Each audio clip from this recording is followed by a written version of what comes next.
Welcome back, my dear students. Let's discuss the important topic and the part of the cell division.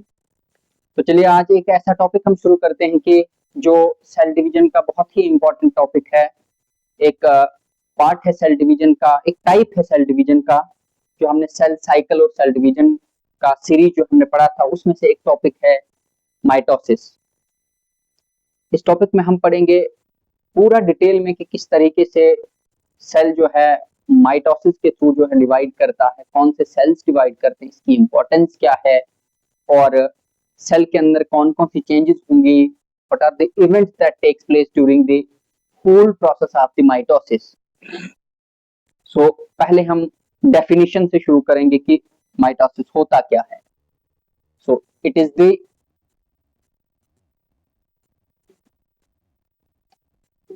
Type of cell division in which parent cell divides and gives rise to daughter cells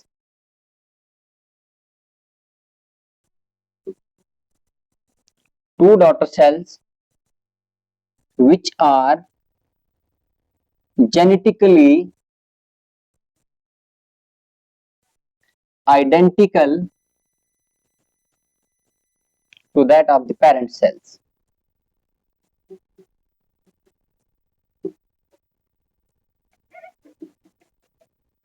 ऐसा process है जिसमें एक parent cell divide होके दो daughter cells बनाता है और वो आइडेंटिकली सिमिलर यानी कि जेनेटिकली आइडेंटिकल और जेनेटिकली सिमिलर अपने पेरेंट सेल की तरह जो है वो आगे बनते हैं। अब ये सवाल है कि ये बनता कहाँ पे है, ये होता कहाँ है process, where it happens, where it takes place in the somatic cells. It takes place in somatic cells. Somatic cells कौन से वाले सेल्स हुए, बॉडी सेल्स हुए। सोमैटिक सेल्स के अंदर क्या क्या चीज होती है, कौन से वाले सेल्स होते हैं ये, और कब होता है, लाइक जब हम हमारी बॉडी के अंदर बॉन्ड्स होते हैं और बॉन्ड्स के भरने के प्रोसेस के लिए सेल डिवीजन जो होती है वो माइटोसिस की होती है। जब कभी हमें घाव आता है, कभी जख्म लगता है बॉडी के अंदर, कभी वाउंड्स होते हैं, उनकी हीलिंग के लिए जो है माइटोसिस के प्रोसेस से ही हमारी बॉडी गुजरती है। इसके अलावा जैसे कभी डैमेज पार्ट्स होते हैं उनको रिपेयर करने के लिए भी रिपेयरिंग डैमेज्ड पार्ट्स, ठीक है, और उनके लिए भी इसका इस्तेमाल होता है। उस प्रोसेस में भी माइटोसिस से ही सेल्स को गुजरना पड़ता है। तो हम इसमें पढ़ेंगे अब किस किस प्रोसेस से जो है सेल गुजरता है, इसके अंदर कौन कौन से इवेंट्स होते हैं, क्या चीज होती है। Let's understand step by step. जब सेल होता है पेरेंट सेल तो वो जनरली दो स्टेजेस से गुजरता है। Number 1 karyokinesis,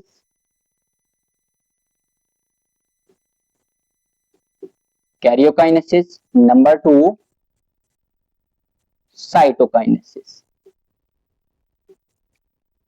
Karyokinesis means karyos means nucleus and kinesis means division.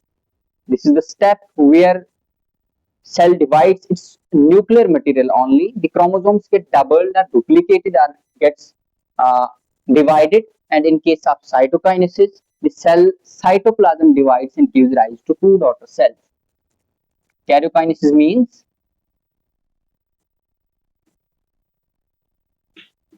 Division of nucleus और न्यूक्लियर मटेरियल। हम इनडायरेक्टली ये कह सकते हैं कि यहाँ पे न्यूक्लियस की किस तरह से क्रोमोसोम्स की डिवीजन होती है, and in case of cytokinesis it is the division of cytoplasm और उसी से आगे जाकर डॉटर सेल्स बनते हैं, डॉटर सेल्स बनते हैं। ठीक है, अब इस प्रोसेस को भी हम स्टेप बाय स्टेप पढ़ेंगे। जो कैरियोकाइनेसिस का पूरा प्रोसेस है इसमें भी आगे फर्दर स्टेजेस होती हैं, सेल्स अलग अलग स्टेजेस से गुजर के जाता है और फिर जाके लास्ट पे साइटोकाइनेसिस होता है। तो पहला हम पढ़ेंगे कैरियोकाइनेसिस को पूरे डिटेल में, कैरियोकाइनेसिस की स्टेजेस, कैरियोकाइनेसिस होता क्या है, इसकी इंपॉर्टेंस क्या है, सिग्निफिकेंस क्या है, वो हम डिस्कस करेंगे। सो अब ऐसे मान के चलिए ये माइटोसिस है, this is karyokinesis, this is cytokinesis.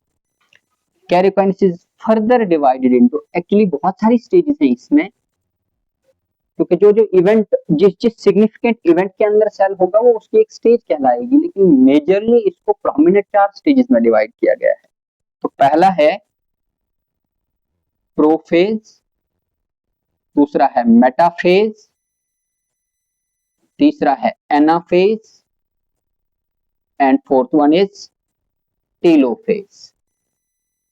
Then cytokinesis से आगे जाकर सेल जो है साइटोप्लाज्म डिवाइड करके 2 डॉटर सेल बनता है। ये एक प्रोमिनेंट स्टेज है, इसी से जो है सेल 1 से 2 बनते हैं, आगे 2 daughter cells gets.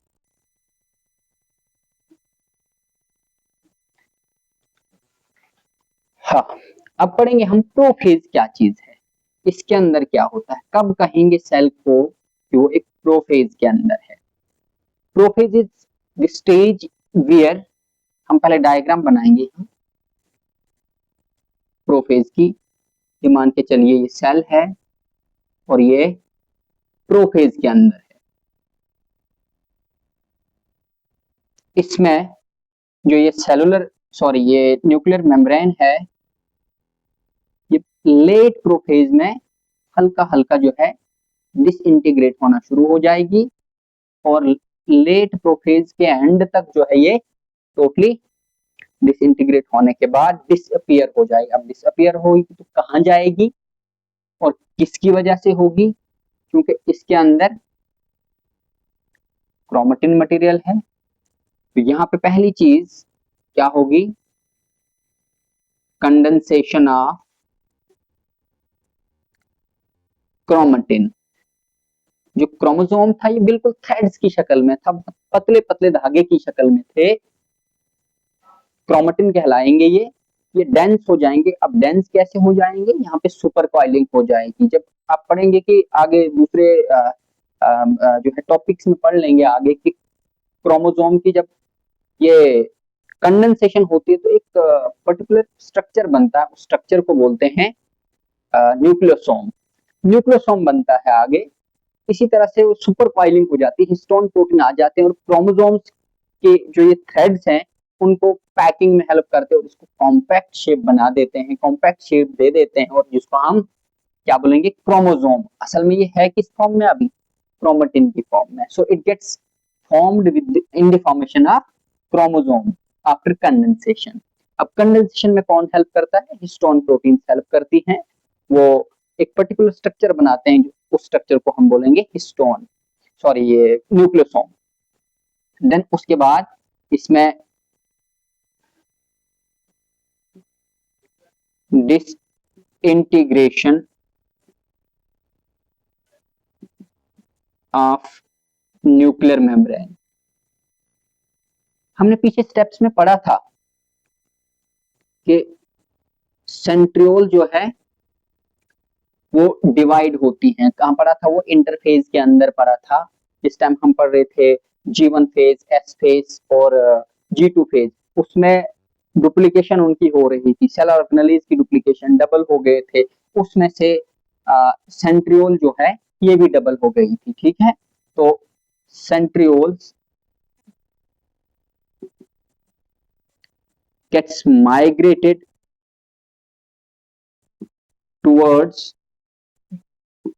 the opposite poles of the cell के ऑपोजिट पोल्स की तरफ सेंट्रियोल जो है मूव करना शुरू कर देंगी, इवन कि पहुंच जाती हैं देखा जाए तो। अब यहाँ पे जो न्यूक्लियर मेम्ब्रेन है ये डिसअपियर क्यों होती है और कौन करता है इसको? डिसअपियर इसलिए होती है क्योंकि क्रोमोसोम को जब तक ना स्पेस मिल जाएगी, क्योंकि इनको डिवाइड करना है एक सेल से, सॉरी एक न्यूक्लियस से दो बनाना, यानी न्यूक्लियर मटेरियल को डबल होना है, तो डबल होने में हेल्प करेगा स्पिंडल फाइबर्स जो के सेंट्रियोल्स डालेंगी यहाँ से, ठीक है। तो अब अगर न्यूक्लियर मेम्ब्रेन इंटैक्ट रहेगी तो क्रोमोसोम्स डायरेक्ट टच में जो है, डायरेक्ट कांटेक्ट में सेंट्रियोल्स के नहीं आ पाएंगे। So in order to provide the platform, to provide the space to the spindle fibers to get attached with that of the chromosomes, this is why the nuclear membrane gets disappeared with the help of one of the most important enzyme called as CDK, cyclin dependent kinase. This is the cyclin dependent kinase.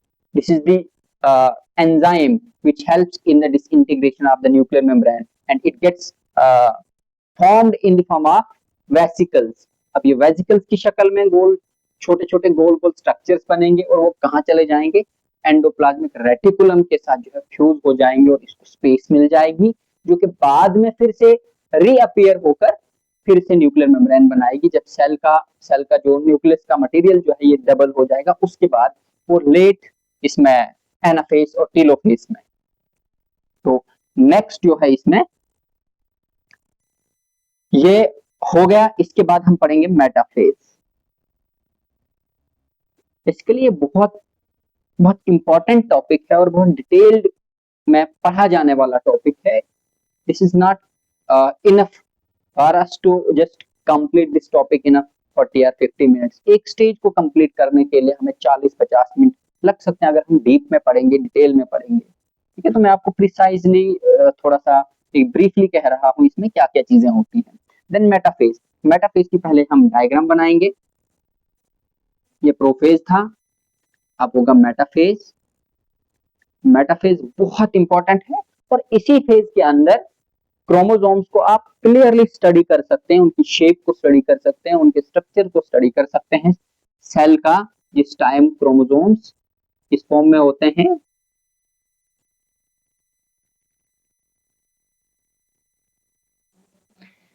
हाँ, इसका सबसे important event ये है कि जो chromosomes हैं वो यहाँ पे इक्वेटोरियल प्लेट पे आ जाते हैं। इसको इक्वेटोरियल प्लेट बोलेंगे, सेंटर वाला है ना, जैसे इक्वेटर होता है उसके ऊपर आ जाते हैं और इस प्रोसेस को कंग्रेशन कहा जाता है। तो alignment of chromosomes on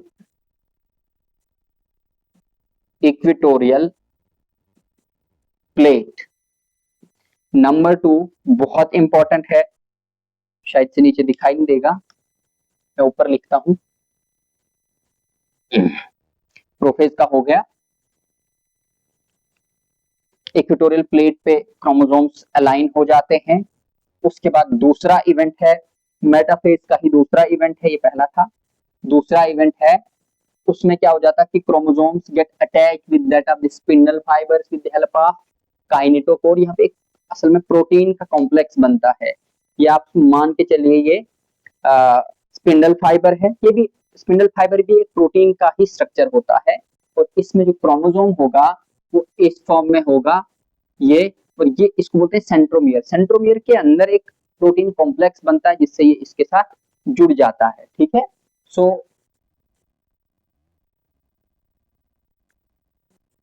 chromosomes attached with spindle fibres. Spindle fibres के साथ क्रोमोसोम्स अटैच हो जाते हैं। अब एक बहुत इंपॉर्टेंट एक कॉन्सेप्ट बताने वाला हूं कि जो ये स्पिंडल फाइबर्स हैं जिनके साथ क्रोमोसोम जुड़ा हुआ है, इनको हम बोलते हैं chromosomal fibres, and those which are totally free on which the chromosomes are not attached, they are called as continuous fibers. ठीक है, तो यहाँ पे ये इंपॉर्टेंट चीज है, इसमें दो इवेंट्स मैन होते हैं, एक होता है क्रोमोसोम्स स्पिंडल फाइबर्स के साथ जुड़ जाते हैं, दूसरा इक्वेटोरियल प्लेट पे आ जाते हैं, और इसके बाद क्या होता है, इसके लेट फेज में क्रोमोसोम्स स्प्लिट होना शुरू हो जाते हैं। अब दूसरा तीसरा फेज हम पढ़ेंगे, ये दूसरा था, पहला हो गया प्रोफेज, दूसरा metaphase, then third one is anaphase. Anaphase का इंपॉर्टेंट इवेंट क्या है,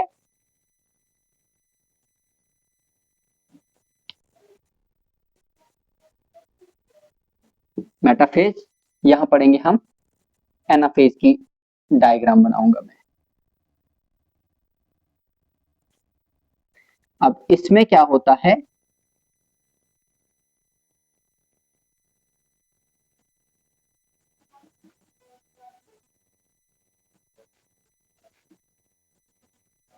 अब एनाफेज में क्रोमोसोम्स जो है ये स्प्लिट हो जाएंगे, एक के डबल हो जाएंगे, दो दो बन जाएंगे। Are you getting? एक के दो बन जाएंगे, ठीक है, स्प्लिटिंग हो जाएगी इनकी क्रोमोसोम्स की। अब इसका मकसद क्या है स्प्लिटिंग का, जो क्रोमोसोम्स यहाँ पे स्प्लिट हो जाएंगे तो इसका ये मकसद है कि हमारा मकसद ही है कि एक सेल से दो बनाना, one cell to two cells. तो यहाँ पे सपोज कीजिए हमारे पास सेल के अंदर टोटल क्रोमोसोम्स ह्यूमंस की अगर बात करें सोमैटिक सेल्स की 46, तो 46 की डुप्लीकेशन हो जाएगी तो कितनी कॉपीज बन जाएंगी, 92, एक के दो हो जाएंगे। सपोज क्रोमोसोम इस तरह से था, इस तरह इसकी, ये इस तरह से दो इसके स्ट्रैंड्स हैं, ये ठीक है, दो आर्म्स हैं। अब यहां से भी जुड़ा हुआ है स्पिंडल फाइबर और यहां से भी, जैसे ही सेल का साइज बढ़ता जाएगा तो ये स्ट्रेचिंग हो जाएगी और स्पिंडल फाइबर्स क्या करेंगी, इस तरह से जोर लगा देंगे और उस वजह से क्या होगा, प्रेशर एक्सर्ट होगा और प्रेशर एक्सर्ट होने की वजह से एक के दो जो है क्रोमोसोम्स बन जाएंगे यहाँ पे। तो 46 की कितनी कॉपीज बन गई, 92, तो ध्यान रखिएगा। अब इसमें क्या होगा, ये जो 46 की दो कॉपीज बन गई, एक कॉपी ऊपर की तरफ शिफ्ट होना शुरू हो जाएगी और एक कॉपी दूसरे पोल की तरफ शिफ्ट होना जाएगी। किस तरह से होगा, जब ये फोर्स लगाएंगी, क्योंकि साइज भी बढ़ रहा है और इनकी स्ट्रेचिंग हो रही है, और क्या हो जाएगा इसमें जो है दो सेल के दो, सॉरी, क्रोमोसोम्स के दो सेट्स, एक ऊपर वाले पोल और एक नीचे वाले पोल की तरह माइग्रेट होना शुरू हो जाएंगे। तो इसमें क्या है, main event splitting of chromosomes, chromosome split हो जाएंगे, then migration of chromosomes to opposite poles, opposite poles की तरफ शुरू हो जाएंगी इसकी जो है मूवमेंट। और ये एक ऐसा फेज है, इसमें आप शेप ऑफ द क्रोमोसोम पढ़ सकते हो, क्योंकि आपने देखा कि जब ऊपर की तरफ जाएगा तो क्रोमोसोम इस तरह से दिखाई देगा। सपोज ये बीच में, सॉरी, ये बीच में सपोज क्या है, सेंट्रोमियर, और ये अगर इस तरह से, तो जैसे ही प्रेशर लगेगा तो ये क्रोमोसोम की शेप इस तरह से हो जाएगी, बेंड हो जाएंगी। तो इससे क्या होगा, पूरा एग्जैक्ट आपको स्ट्रक्चर दिखाई दे रहा है कि इसका कैसा शेप है क्रोमोसोम का। अगर बीच में सेंट्रोमियर है और पूरा इस तरह से स्ट्रक्चर बन रहा है तो वो कौन से वाले क्रोमोसोम्स होते हैं, मेटासेंट्रिक। अलग अलग किस्म की शेप्स होती है, मेटासेंट्रिक होता है, टीलोसेंट्रिक होता है, एक्रोसेंट्रिक होता है, तो आगे पढ़ेंगे जब हम शेप्स के बारे में क्रोमोसोम के अंदर पढ़ेंगे, ठीक है। तो यहाँ shape of the chromosome can be studied easily, shape of chromosome can be studied here, ठीक है। तो ये इंपॉर्टेंट है यहाँ पे। देन इस पे लास्ट फेज हम इसका पढ़ेंगे, ये आ गया anaphase, then last phase is telophase. अब टेलोफेज में क्या होगा, सॉरी डायग्राम मेरी अच्छी नहीं है उतनी, क्योंकि जल्दबाजी में ज्यादा लंबा हो जाएगा लेक्चर, नहीं तो।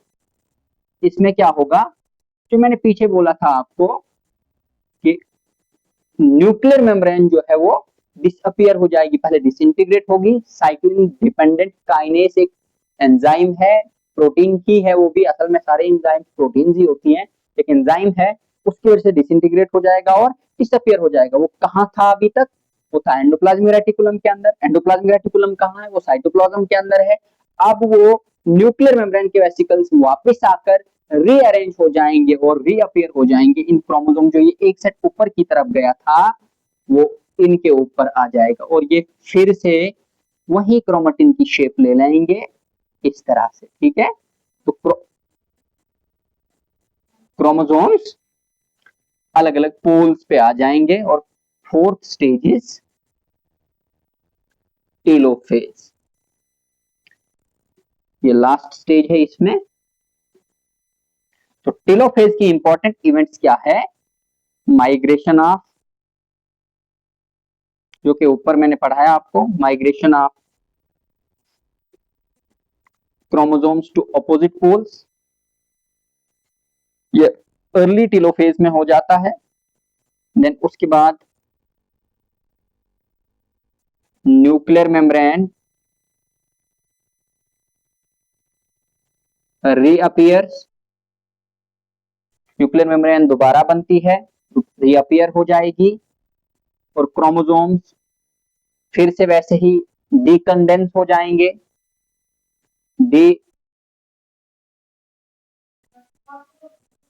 Condensation of